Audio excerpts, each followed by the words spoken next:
আসসালামু আলাইকুম, শুভ সকাল। সবাইকে স্বাগত জানাচ্ছি আমার দেশ আজকের লিড নিউজে। সঙ্গে আছি তাহমিনা তাসির। আমাদের আজকের লিড নিউজের শিরোনাম, হ্যাঁ ভোট নিয়ে বিভ্রান্তিতে বিএনপির তৃণমূল, সমর্থন জামায়াত এনসিপির। নিউজটি লিখেছেন রকিবুল হক, মাহফুজ সাদি ও জাহিদুল ইসলাম। চলুন দর্শক, জেনে নেওয়া যাক লিড নিউজটির বিস্তারিত। বহুল প্রতীক্ষিত ত্রয়োদশ সংসদ নির্বাচন অনুষ্ঠিত হতে যাচ্ছে আগামী 12 ফেব্রুয়ারি। একই দিনে জুলাই বিপ্লবের আকাঙ্ক্ষা পূরণে রাষ্ট্রীয় সংস্কারের লক্ষ্যে অনুষ্ঠিত হবে গণভোটও। তবে মাঠে দুই ভোটের প্রচারে স্পষ্ট বৈপরীত্য দেখা যাচ্ছে। সংসদ নির্বাচনে দলগুলোর জোরালো প্রচারের বিপরীতে গণভোট অনেক দলের কাছেই যেন উপেক্ষিত। বিশেষ করে হ্যাঁ ভোটের আনুষ্ঠানিক অবস্থান থাকা সত্ত্বেও প্রচারের ক্ষেত্রে বিএনপির নীরবতা লক্ষ্য করা যাচ্ছে। বিপরীতে জামায়াত এনসিপি সহ 11 দলীয় জোট গণভোটকে সামনে রেখে জোরালো প্রচার চালাচ্ছে। বিএনপি আনুষ্ঠানিকভাবে গণভোটে হ্যাঁর পক্ষে থাকার ঘোষণা দেওয়ার পরও কেন্দ্রীয় পর্যায় থেকে সুস্পষ্ট নির্দেশনা না থাকায় তৃণমূলের নেতাকর্মীরা পড়েছেন বিভ্রান্তিতে। সংসদ সদস্য প্রার্থীর পক্ষে ভোট চাইতে গিয়ে গণভোটে হ্যাঁ বা না কোন অবস্থান নেবেন তাই স্পষ্ট করতে না পারায় ভোটারদের প্রশ্নের মুখোমুখি হতে হচ্ছেন বলে জানিয়েছেন একাধিক নেতা। বিএনপির কয়েকজন তৃণমূল নেতা জানিয়েছেন, কেন্দ্রীয় নির্দেশনা না পেলেও ভোটাররা জানতে চাইলে তারা হ্যাঁ ভোটের পক্ষেই কথা বলছেন।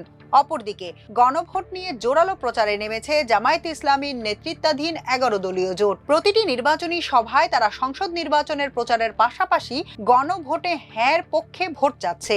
জোটের অনেক প্রার্থী তাদের ব্যানার লিফলেটে গণভোটের কথাও লিখেছেন। তারা হ্যাঁতে ভোট দিতে অনুরোধ করেছেন। এদিকে গণভোটের পক্ষে ব্যাপক প্রচার চালাচ্ছে অন্তর্বর্তী সরকার। গণভোটের পক্ষে সচেতনতা বাড়াতে সরকারের উপদেষ্টারা সারা দেশ সফর করছেন। সরকারের সব দপ্তরকে নির্দেশনা দেওয়া হয়েছে হ্যাঁ এর পক্ষে প্রচার চালাতে। সরকারের সংস্কৃতি বিষয়ক ও তথ্য মন্ত্রণালয় গণভোটে হ্যাঁর পক্ষে ভোটারদের সচেতন করতে জোরালো পদক্ষেপ গ্রহণ করেছে। সামাজিক যোগাযোগ মাধ্যমেও চালানো হচ্ছে প্রচার। প্রধান উপদেষ্টা ডক্টর মোহাম্মদ ইউনূসও ভিডিও বার্তার মাধ্যমে হ্যাঁ ভোট দেওয়ার জন্য দেশবাসীর প্রতি আহ্বান জানিয়েছেন।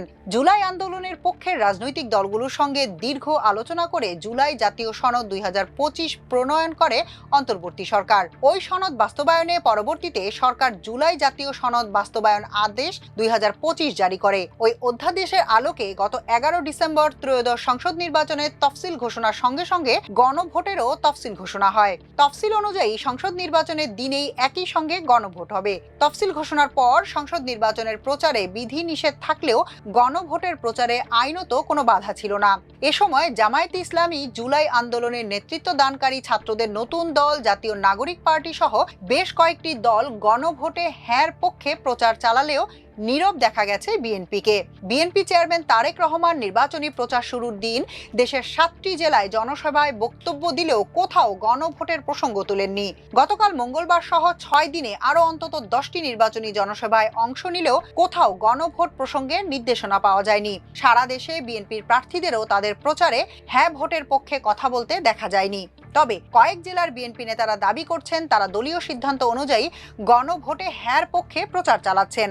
সম্প্রতি দলের মহাসচিব মির্জা ফখরুল ইসলাম আলমগীর তার নির্বাচনী এলাকার একটি জনসভায় বক্তব্য দেওয়ার সময় তার দল হ্যাঁ ভোটের পক্ষে বলে জানান তিনি। জানা গেছে, গণভোটে হ্যাঁ না এর বিষয়ে বিএনপির পক্ষ থেকে দলের তৃণমূলে কোনো ধরনের নির্দেশনা দেওয়া হয়নি। কোনো জায়গায় বিচ্ছিন্নভাবে বিএনপির সমর্থিতদের চুপিসারে না ভোটের প্রচার চালানোর অভিযোগ পাওয়া গেছে। তবে এটি দলের সিদ্ধান্ত কিনা তা নিশ্চিত হওয়া যায়নি। গত 13 জানুয়ারি নির্বাচন কমিশনের সঙ্গে সাক্ষাৎ শেষে বিএনপির নির্বাচন পরিচালনা কমিটির চেয়ারম্যান নজরুল ইসলাম খান সাংবাদিকদের বলেন, সংস্কারের বিপক্ষে আমরা নই, গণভোটে হ্যাঁ ভোট দেওয়াই আমাদের সিদ্ধান্ত। একইভাবে দলের মুখপাত্র মাহাদি আমিন বলেন, বিএনপি গণভোটে হ্যাঁর পক্ষে রয়েছে এবং প্রচারও চলছে। এর আগে গণভোটে না দেওয়ার সুযোগ নেই মন্তব্য করে গত 9 জানুয়ারি মির্জা ফখরুল ইসলাম আলমগীর নির্বাচনী এলাকার এক অনুষ্ঠানে বলেন, একই দিনে গণভোট ও জাতীয় নির্বাচন আমরা চেয়েছিলাম, সেভাবেই হয়েছে। সংস্কার বিষয়ে যে গণভোট হচ্ছে সেগুলো আমরা বহু আগেই জাতির সামনে তুলে ধরেছিলাম। সেখানে না বলার কোনো কারণ আছে বলে আমি মনে করি না। বিএনপির ঘনিষ্ঠ সূত্রে জানা গেছে, তারা গণভোটের পক্ষে হলেও এর বিষয়বস্তু নিয়ে তাদের অসন্তোষ রয়েছে।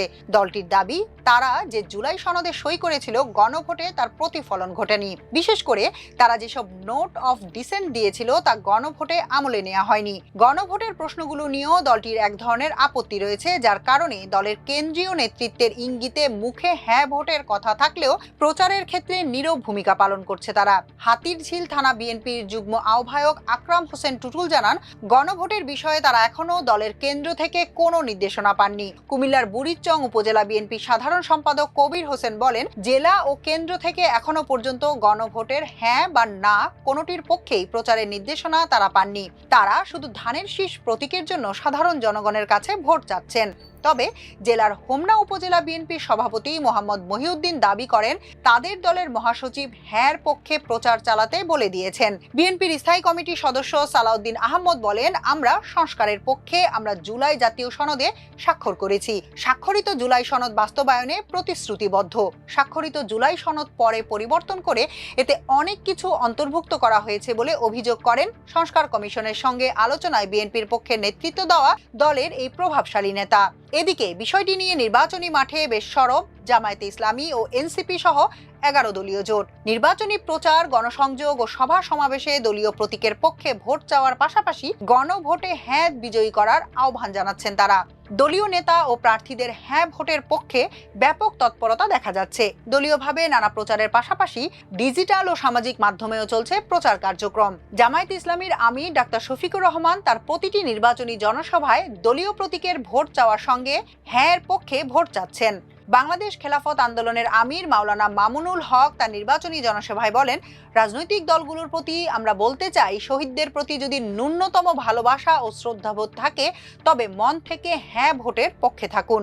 ওপরে ওপরে হ্যাঁ ভোটের কথা বলবেন আর ভেতরে ভেতরে না ভোটের প্রচার করবেন, এই ধরনের মুনাফিকির রাজনীতি আর চলবে না। জাতীয় নাগরিক পার্টি এনসিপি গণভোটের হ্যাঁর পক্ষে ত্রিমাত্রিক প্রচারে নেমেছে।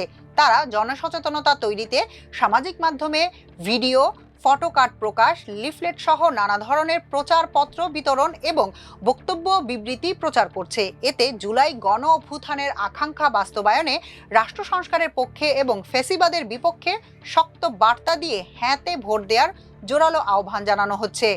গণভোটকে সামনে রেখে দেশব্যাপী ব্যাপক প্রচার চালাতে এনসিপি 270 আসনে প্রতিনিধি নিয়োগ করেছে। এদের গণভোটের ব্র্যান্ড অ্যাম্বাসেডর ঘোষণা করা হয়েছে। এদিকে চট্টগ্রাম থেকে সোমবার নির্বাচনী পদযাত্রা শুরু করেছে এনসিপি। এই পদযাত্রায় দলটির প্রতীক শাপলাকুড়িতে ভোট চাওয়ার পাশাপাশি গণভোটে হ্যাঁর পক্ষে ব্যাপক প্রচার চালানো হচ্ছে।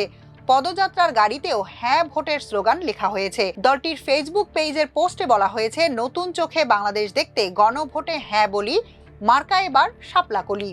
11 দলীয় জোট ছাড়াও ওই জোট থেকে বেরিয়ে যাওয়া ইসলামী আন্দোলন বাংলাদেশ সহ আরও কিছু দলও হ্যাঁ ভোটের পক্ষে সরব।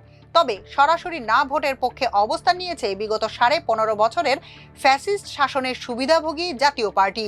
দলটির চেয়ারম্যান জিএম কাদের সম্প্রতি সংবাদ সম্মেলন করে না ভোটের পক্ষে ভোট দেওয়ার আহ্বান জানিয়েছেন। নিষিদ্ধ ঘোষিত আওয়ামী লীগের অপর এক সঙ্গী ইসলামিক ফ্রন্ট বাংলাদেশও না ভোটের পক্ষে প্রচারণা চালাচ্ছে।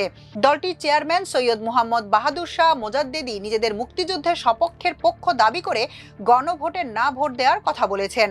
ঢাকা বিশ্ববিদ্যালয়ের রাষ্ট্রবিজ্ঞান বিভাগের অধ্যাপক কাজী মোহাম্মদ মাহবুবুর রহমান বলেন, রাজনৈতিক দল ও প্রার্থীদের একটি অংশের প্রচারে গণভোটের বিষয় উপেক্ষিত হচ্ছে। বিষয়টি খুবই হতাশাজনক। রাজনৈতিক দলগুলোর কাছে এটা কাম্য নয়। যেসব দলকে আমরা গণভোটের বিষয়ে সিরিয়াস দেখেছিলাম তাদের মধ্যেও গণভোটের প্রচার দেখা যাচ্ছে না।